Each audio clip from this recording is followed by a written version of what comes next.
এই জ্যোৎস্না রাতে জাগে আমার প্রাণ, পাশে তোমার হবে কি আজ স্থান। দেখতে পাবো অপূর্ব সেই মুখ, রইবে চেয়ে হৃদয় উৎসুক। বারে বারে চরণ ঘিরে ঘিরে ফিরবে আমার অশ্রু ভরা গান।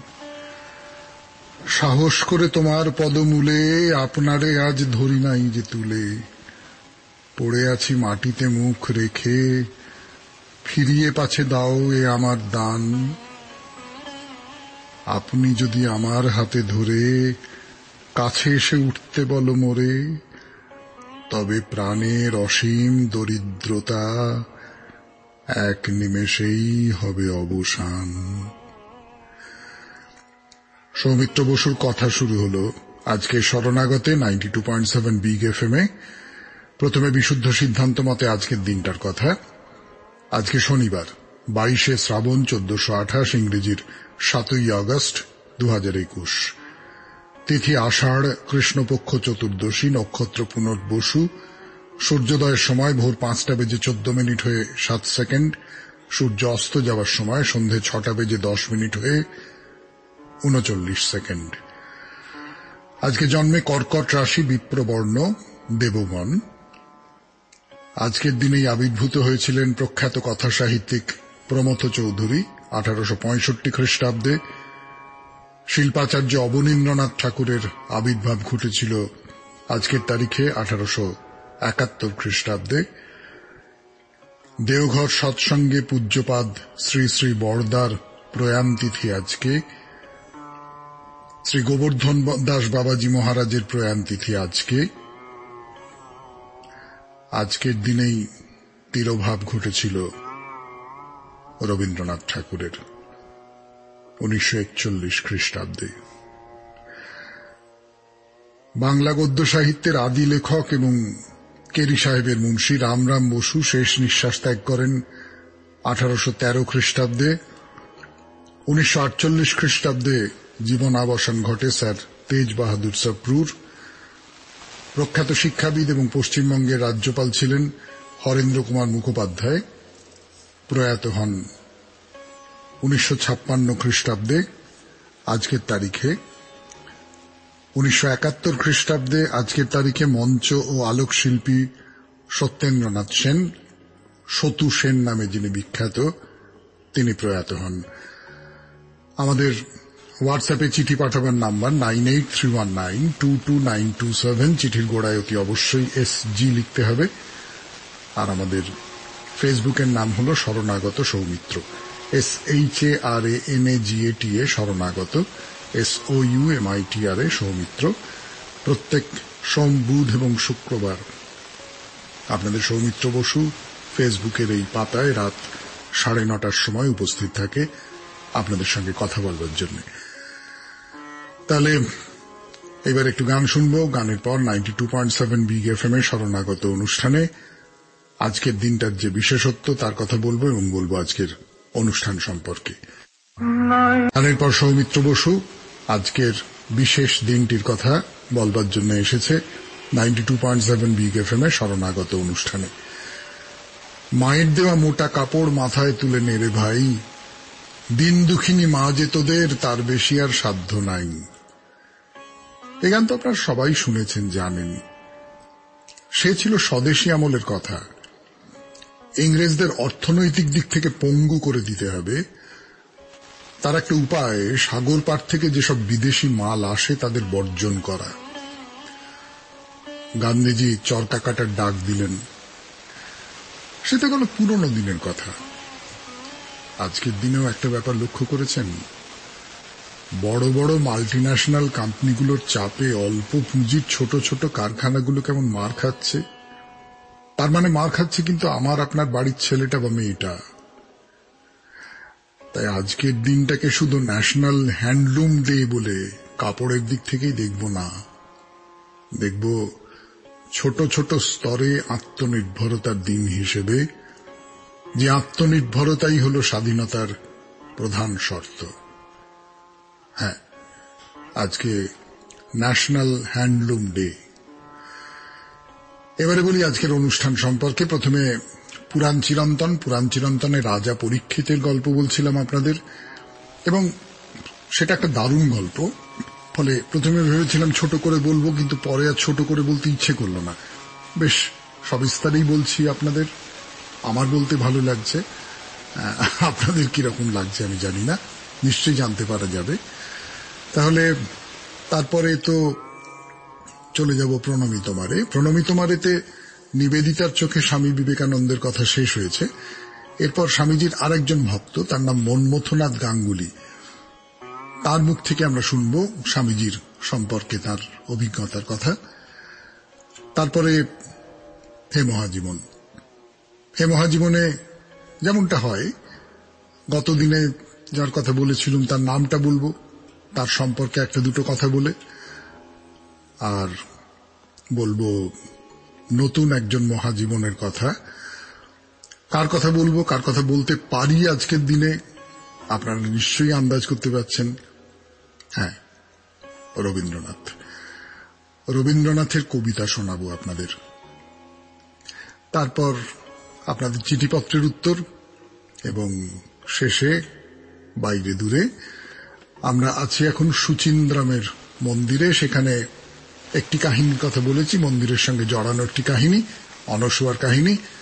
তারপরে আমরা আর একটা কাহিনী বলবো, সে কাহিনীটা আপনাদের জানা, কিন্তু শেষটুকু একটু অজানা বলে পুরো গল্পটাই বলতে হবে। তাহলে এখন গানের পর পুরাণ চিরন্তন শুনছেন শরণাগত 92.7 বিগ এফএম-এ। আমি আপনাদের সৌমিত্র বসু। বসে যিনি ঋষি শ্রমিকের গলায় সাপ ঝুলিয়ে দিয়েছিলেন, আর ঋষির ছেলে শৃঙ্গী তাকে অভিশাপ দিলেন, 7 রাত্রির মধ্যে তুমি তক্ষকের কামড়ে মরবে। শ্রমিক তো এই খবর রাজার কানে পৌঁছে দিয়েছেন। খবর পেয়ে রাজা মন্ত্রীদের ডাকলেন। কি করা যায়? সাপ সে তো আর দেখিয়ে আসবে না, কোথায় কোন গর্তের মধ্যে লুকিয়ে বসে থাকবে, একবার শুধু কামড়ে বিষ ঢেলে দেবে, সব শেষ। মন্ত্রীরা অনেক ভেবে বললেন, মহারাজ আপনাকে এমন একটা প্রাসাদ বানাতে হবে যেখানে কোনো সাপ যেতে পারবে না। কেমন হবে সে প্রাসাদ? তৈরি হলো অনেক পরিকল্পনা করে। একটা মাত্র স্তম্ভের ওপরে দাঁড়িয়ে আছে সেই প্রাসাদ, মানে সেখানে রাজার কাছে পৌঁছবার পথ মোটে একটা স্তম্ভ, এবং রাজা তার চারপাশে 20 বৈদ্যদের রেখে দিলেন। মোট কথা আজকের ভাষায় সিকিউরিটির একেবারে চূড়ান্ত। তো তক্ষক তো কিছুতেই ঢুকতে পারছে না সেই প্রাসাদে। তাহলে ঋষিপুত্রের অভিশাপ কি মিথ্যে হয়ে যাবে নাকি? এই করতে করতে 6 দিন পার হয়ে গেল। 7 দিনের দিন একজন ওই 20 বৈদ্য, তিনি রাজার কাছে যাচ্ছেন, পথে হঠাৎ দেখলেন তার দিকে ফনা তুলে দাঁড়িয়ে আছে এক তক্ষক। না, বৈদ্য অবশ্য ভয় পেলেন না, এরকম সাপ তিনি অনেক দেখেছেন। ভ্রু কুঁচকে বললেন, কি চাও তুমি? এইভাবে আমার রাস্তা আটকাচ্ছ কেন? তক্ষক বললেন, আমি তক্ষক, রাজা পরীক্ষিতকে দংশন করে হত্যা করব। তোমার ক্ষমতা আছে তাকে রক্ষা করবে? বৈদ্য বললেন, হ্যাঁ, তা আছে বই কি, যে কোনো বিষকেই আমি প্রতিহত করতে পারি। তক্ষক বললেন, বটে, বেশ, আমি এই বটগাছটাকে দংশন করছি, তুমি একে বাঁচাও তো দেখি, তোমার ক্ষমতা দেখি। তক্ষক সেই বটগাছকে দংশন করলেন, আর তক্ষুনি বিষের প্রভাবে সেই বটগাছটা শুকিয়ে গেল, পাতা সব ঝরে ঝরে পড়তে লাগলো। সেই দিকে তাকিয়ে বৈদ্য একটু হাসলেন, তারপরে মন্ত্র পড়লেন, গাছ আবার গা ঝাড়া দিয়ে আগের মতো হয়ে গেল। এবার বৈদ্য বললেন, আমার ক্ষমতা তো দেখলে, আর কিছু বলবার আছে? তক্ষক বলল, হ্যাঁ, একটাই কথা বলবার আছে। দেখো, এই গাছটা বেঁচে গেল তার কারণ এর আয়ু শেষ হয়ে যায়নি, কিন্তু পরীক্ষিতের পরমায়ু শেষ হয়ে গেছে, তাকে তুমি বাঁচাতে পারবে না।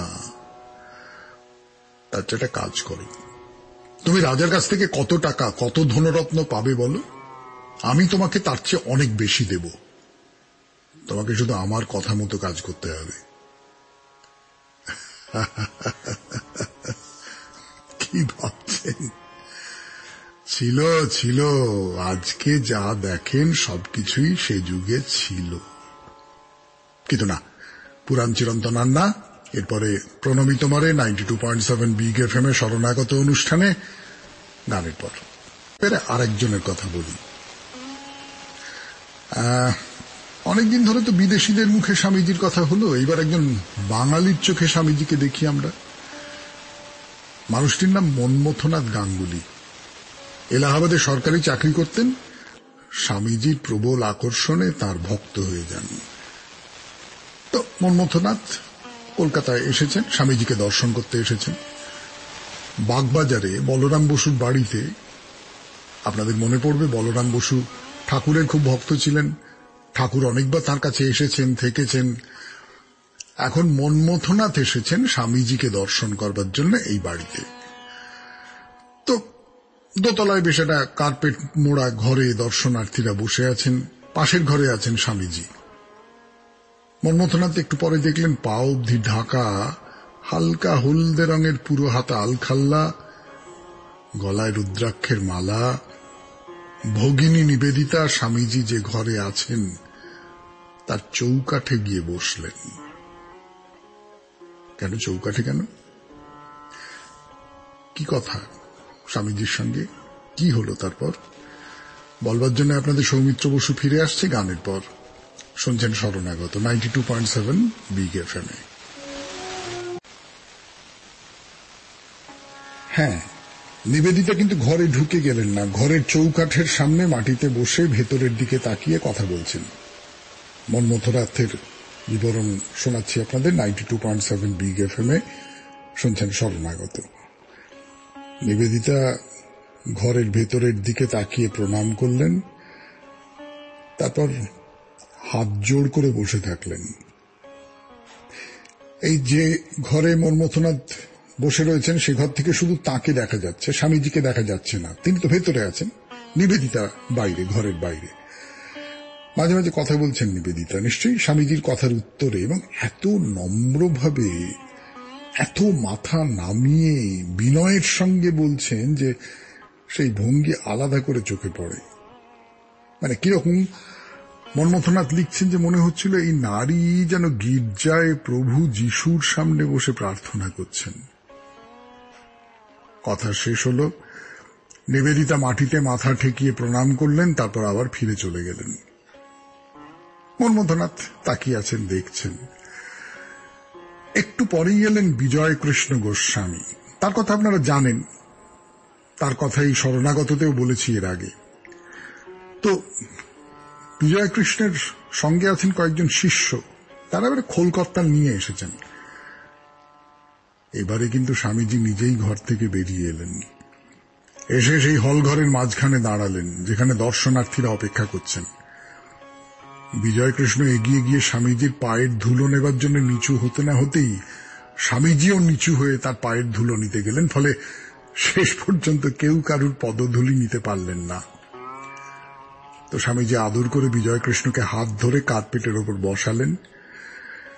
বিজয়কৃষ্ণ কথা বলতে পারছেন না, ভাবাবেগে বাক রহিত হয়ে পড়েছেন। তার দু চোখ দিয়ে গড়িয়ে নামছে জল। তিনি খানিকটা সামলে নেবার পর স্বামীজি তাকে বললেন, আপনি একটু ঠাকুর শ্রী রামকৃষ্ণদেবের কথা আমাকে শোনান। কিন্তু কি বলবেন বিজয়কৃষ্ণ, তার চোখ দিয়ে আবার জল গড়িয়ে পড়ছে, তিনি আর কথাই বলতে পারছেন না। শুধু এইটুকু বলতে পেরেছিলেন, ঠাকুর আমাকে কৃপা করেছিলেন। তাকে এই অবস্থায় দেখে তার শিষ্যরাও একেবারে মাতোয়ারা হয়ে পড়েছেন। তারা উঠে এসে স্বামীজি আর বিজয়কৃষ্ণ এই দুজনকে ঘিরে ধরে সংকীর্তন আরম্ভ করলেন। বেশ কিছুক্ষণ চলল এই কীর্তন। বিজয়কৃষ্ণকে ধরে ধরে তার শিষ্যরা বাইরে নিয়ে গেলেন। এইবার স্বামীজি ঘরে বাকি যারা আছেন তাদের দিকে তাকাবার অবকাশ পেলেন। মনমথনাথ একটু দূর থেকে তাকে প্রণাম করলেন। দূর থেকে, কারণ মনমথনাথ তো ব্রাহ্মণ, গঙ্গোপাধ্যায়, আর স্বামীজি অব্রাহ্মণ, দত্ত। ব্রাহ্মণ হয়ে অব্রাহ্মণের পা ছোমেল কি করে? তখন তখনও তিনি এমনটাই ছিলেন, এমন সব ভেদ বিভেদে অভ্যস্ত। শেষ হল প্রণমী তোমারে। এরপর হে মহাজীবনের প্রথম পর্ব। গতদিন যার কথা বলেছিলাম তার নামটা শোনাবো আপনাদের 92.7 বিগ এফএম এ শরণাগত অনুষ্ঠানে গানের পর ফিরে এলাম বলবার জন্য গতদিনে যার কথা বলেছিলাম তার নাম। গতদিনে যার কথা বলেছিলাম তিনি কি বলবো, আগুনের মতো একজন মানুষ ছিলেন, আগুনের মতো। ইংরেজরা যখন দেখলো এদেশের লোকেরা ইংরেজিতে তাদের সমকক্ষ হয়ে উঠেছে এবং খোলা মনে তারা ইংরেজদের সমালোচনা করছে, ইংরেজদের জারি করা নানান ধরনের আইন কানুনের বিরুদ্ধে রীতিমতো আন্দোলন সংগঠিত করতে চাইছে, তখন তারা নানাভাবে ভারতীয়দের অপদস্থ করবার চেষ্টা করতে লাগলো। আর ইংরেজের আইনকেই সামনে রেখে এই মানুষটি অবিরত লড়ে গেছেন তাদের বিরুদ্ধে। আমাদের স্বাধীনতা আন্দোলনের সূচনা হয়েছিল এই সব মানুষদের নিয়ে। তার নাম সুরেন্দ্রনাথ বন্দ্যোপাধ্যায়। তার জন্ম হয়েছিল 10ই নভেম্বর 1848, প্রয়াত হন গতকালের তারিখে 6ই আগস্ট 1925। এরপর 92.7 বিগ এফএম এর শরণাগত অনুষ্ঠানে হে মহাজীবনের দ্বিতীয় পর্ব হওয়ার কথা, কোন নতুন একজন মানুষের কথা বলবো, তার কবিতা শোনাবো আপনাদের গানের পর। যার প্রয়াণের দিন তার লেখা কবিতা শোনাবো আপনাদের 92.7 বিগ এফএম এ শরণাগত অনুষ্ঠানে। রাহুর মতন মৃত্যু শুধু ফেলে ছায়া, পারে না করিতে গ্রাস জীবনের স্বর্গীয় অমৃত। জড়ের কবলে একথা নিশ্চিত মনে জানি, প্রেমের অসীম মূল্য সম্পূর্ণ বঞ্চনা করি লবে, হেন দস্যু নাই গুপ্ত নিখিলের গুহা গহ্বরেতে। একথা নিশ্চিত মনে জানি, সবচেয়ে সত্য করে পেয়েছিনু যারে, সবচেয়ে মিথ্যা ছিল তারই মাঝে ছদ্মবেশ ধরি। অস্তিত্বের এ কলঙ্ক কভু সহিত না বিশ্বের বিধান, একথা নিশ্চিত মনে জানি। সব কিছু চলিয়াছে নিরন্তর পরিবর্ত বেগে, সেই তো কালের ধর্ম। মৃত্যু দেখা দেয় এসে একান্তই অপরিবর্তনে, এ বিশ্বে তাই সে সত্য কহে, একথা নিশ্চিত মনে জানি। বিশ্বের যে জেনেছিল আছে বলে সেই তার আমি, অস্তিত্বের সাক্ষী সেই পরম আমির সত্যে সত্য তার, একথা নিশ্চিত মনে জানি। আরেকটি কবিতা। জীবন পবিত্র জানি, অভাব্য স্বরূপ তার অজ্ঞেয় রহস্য উৎস হতে পেয়েছে প্রকাশ। কোন অলক্ষিত পথ দিয়ে সন্ধান মেলে না তার, প্রত্যহ নূতন নির্মলতা দিল তারে সূর্যোদয়। লক্ষ ক্রোশ হতে স্বর্ণ ঘটে পূর্ণ করি আলোকের অভিষেক ও ধারা। সে জীবন বাণী দিল দিবস রাত্রিরে, রচিল অরণ্য ফুলে অদৃশ্যের পূজা আয়োজন। আরতির দীপ দিল জালি নিঃশব্দ প্রহরে, চিত্ত তার নিবেদিল জন্মের প্রথম ভালোবাসা। প্রত্যহের সব ভালোবাসা তারই আদি সোনার কাঠিতে উঠেছে জাগিয়া। প্রিয়ারে বেসেছি ভালো, বেসেছি ফুলের মঞ্জরীকে, করেছে সে অন্তরতম পরশ করেছে যারে। জন্মের প্রথম গ্রন্থে নিয়ে আসে অলিখিত পাতা, দিনে দিনে পূর্ণ হয় বাণীতে বাণীতে। আপনার পরিচয় গাঁথা হয়ে চলে, দিনশেষে পরিস্ফুট হয়ে ওঠে ছবি। নিজেরে চিনিতে পারে রূপকার নিজের স্বাক্ষরে। তারপরে মুছে ফেলে বর্ণতার রেখা তার, উদাসীন চিত্রকর কালো কালি দিয়ে। কিছু বা যায় না মোছা সুবর্ণের লিপি, ধ্রুব তারকার পাশে জাগে তার জ্যোতিষ্কের লীলা। শেষ কবিতা। রূপনারায়ণের কুলে জেগে উঠিলাম, জানিলাম এ জগৎ স্বপ্ন নয়। রক্তের অক্ষরে দেখিলাম আপনার রূপ, চিনিলাম আপনারে আঘাতে আঘাতে, বেদনায় বেদনায়। সত্য যে কঠিন, কঠিনেরে ভালোবাসিলাম, সে কখনো করে না বঞ্চনা। আমৃত্যুর দুঃখের তপস্যায় জীবন, সত্যের দারুণ মূল্য লাভ করিবারে, মৃত্যুতে সকল দেনা শোধ করে দিতে। না, কবির নাম জানতে চাইব না, জানতে চাইব কাব্যগ্রন্থটির নাম। যদি বলতে পারেন মনে রেখে দিন, আগামীকাল রবিবার হবে না, সোমবারে জানাবো কোন কাব্যগ্রন্থের কবিতা। শেষ করলাম হেমহাজীবন দ্বিতীয় পর্ব। এরপর আপনাদের চিঠিপত্রের উত্তর শুনছেন শরণাগত 92.7 বিগ এফএম-এ। আমি আপনাদের সৌমিত্র বসু। চিঠিপত্রের উত্তর শুনছেন শরণাগত 92.7 বিগ এফএম-এ। প্রথম চিঠি। হরিদাস পাল বাংলায় প্রচলিত একটি প্রবাদ কথন। সাধারণত কোনো অযোগ্য ও তুচ্ছ ব্যক্তিকে অবহেলার্থে বলা হয়ে থাকে, তুমি কোন হরিদাস পাল হে? জানা যায় 1876 সালে পশ্চিমবঙ্গের রিষড়ার এক অতি দরিদ্র গন্ধবণিক পরিবারে হরিদাস পালের জন্ম। তার পিতা নিতাই চরণ পাল। পিতার মৃত্যুর পর জীবিকার সন্ধানে হরিদাস 1892 সালে কলকাতায় চলে যান। সেখানে এক সোনার দোকানে সামান্য পারিশ্রমিকের বিনিময়ে কাজ শুরু করেন। 1897 খ্রিস্টাব্দে হরিদাসের কলকাতা নিবাসী একমাত্র ধনী নিঃসন্তান মামা মারা যাওয়ায় হরিদাস উত্তরাধিকার সূত্রে মামার সব সম্পত্তির মালিক হয়ে রাতারাতি ধনী হয়ে যান। তিনি বড়বাজারে কাঁচ ও লণ্ঠনের ব্যবসা শুরু করেন।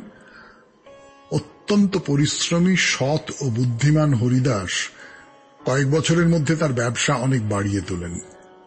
এক দশকের মধ্যে তার ব্যবসা কলকাতার নানা জায়গায় ও গৌহাটিতে ছড়িয়ে পড়ে। হরিদাস অত্যন্ত সৎ ও দয়ালু ছিলেন। বিপুল অর্থ তাকে কলকাতার বাবু সমাজে স্থান করে দেয়। তার দান ধ্যান ও পরোপকারের জন্য জনসাধারণ তাকে ভালোবাসত। দাতা হরিদাসের উদার মনোভাব, মার্জিত ব্যবহার, সহানুভূতিশীল ব্যবহারে তার সুনাম চারিদিকে ছড়িয়ে পড়ে। সাধারণের কল্যাণে তিনি নানা শিক্ষা প্রতিষ্ঠান ও দাতব্য প্রতিষ্ঠান গড়ে তোলেন। সমাজে তিনি অত্যন্ত উঁচু সম্মানের আসনে অধিষ্ঠিত হন। প্রভাবশালী ব্যক্তি হিসেবে প্রতিষ্ঠা পান। এমনকি তিনি কাউকে কিছু করার কথা বললে সঙ্গে সঙ্গে তা পালিত হতো, কারণ সকলে জানত হরিদাস যা করেন সবার মঙ্গলের জন্যই করেন। 1933 সালে হরিদাস কিডনির অসুখে মারা যান। 1965 সালে কলকাতা কর্পোরেশন তার সম্মানার্থে একটি রাস্তার নাম রাখেন হরিদাস পাল লেন। হরিদাস পাল প্রবাদটির ব্যবহার হয়ে থাকে প্রকৃতপক্ষে হরিদাসের মতো গুণাবলী যার নেই এমন লোকের কর্তৃত্বকে অবজ্ঞা করে। তাই বিদ্রুপাত্মক বচনে বলা হয়, তুমি কোন হরিদাস পাল যে তোমার কথা শুনতে হবে? এই চমৎকার তথ্য সমৃদ্ধ চিঠিটি লিখেছেন ডক্টর কেশব সিংহ রায়, চন্দননগর, হুগলি থেকে। পরের চিঠি। দাদা সুপ্রভাত। শরণাগত অনুষ্ঠান আমাকে জীবনে চলার সহজ পথ দেখায়, পুরাণের গল্প বাস্তব জীবনে চলতে সাহায্য করে। স্বামী বিবেকানন্দের বাণী ও গল্প থেকে উদ্বুদ্ধ হই। মহাজীবনে কত পরিচিত ও অপরিচিত মনীষীর কথা জানতে পারি। চিঠিপত্র বাইরে দূরে আমার ভীষণ প্রিয়। এক কথায় অসাধারণ এই অনুষ্ঠান। আমি কীর্তন ও স্তোত্র পাঠ শুনতে ভালোবাসি, তাই শুনতে চাই। যদিও আপনারা বাজান। রাই সহ বিগ এফএম এর সকলকে আমার ভালোবাসা জানাই। নমস্কার। রুবি সাধু, মাঝবেড়িয়া, হুগলি। রুবি দেবী, অনেক ধন্যবাদ। আপনি আমাদের অনুষ্ঠানের সব কটা অংশকেই খুব ভালো লাগে বলেছেন। আর কীর্তন মাঝে মাঝে বাজানো হয়, স্তোত্রপাঠ তো হয়ই, তবু আমি নিশ্চয়ই রাইকে বলবো যে আবার যদি আরেকটু ঘন ঘন বাজানো যায় তাহলে মন্দ হয় না। আমারও কীর্তন শুনতে খুব ভালো লাগে। তাহলে একটু গান শুনি। গান কীর্তন হবে কিনা জানি না, তারপরে বরং বাইরে দূরে 92.7 বিগ এফএম এ শরণাগত অনুষ্ঠানে। বাইরে দূরে আপনাদের খুব প্রিয় অনুষ্ঠান, বেড়াতে যাওয়ার কথা, 92.7 বিগ এফএম এ শরণাগত অনুষ্ঠানে। কন্যাকুমারীর মন্দির দেখে এসেছি আমরা সুচিন্দ্রামের মন্দির দেখতে। খুবই কাছে, এই কন্যাকুমারী থেকে 15 কিলোমিটারের মতো হবে। গাড়িতে কতক্ষণ লাগবে? আধ ঘন্টা। সুচিন্দ্রাম মন্দির নিয়ে অনেক সব কিংবদন্তি লোককথা আছে, পুরাণেও আছে কিছু গল্প। তার মধ্যে একটা অনসূয়ার সতীত্বের কথা বলেছিলাম। 3 দেবতা ব্রহ্মা, বিষ্ণু, মহেশ্বর ভিক্ষুকদের বেশে তার কাছে এসে খেতে চেয়েছেন। একটাই শর্ত, যিনি তাদের ভিক্ষা দেবেন মানে অনসূয়া, তার শরীরে কোনো বসন থাকলে চলবে না।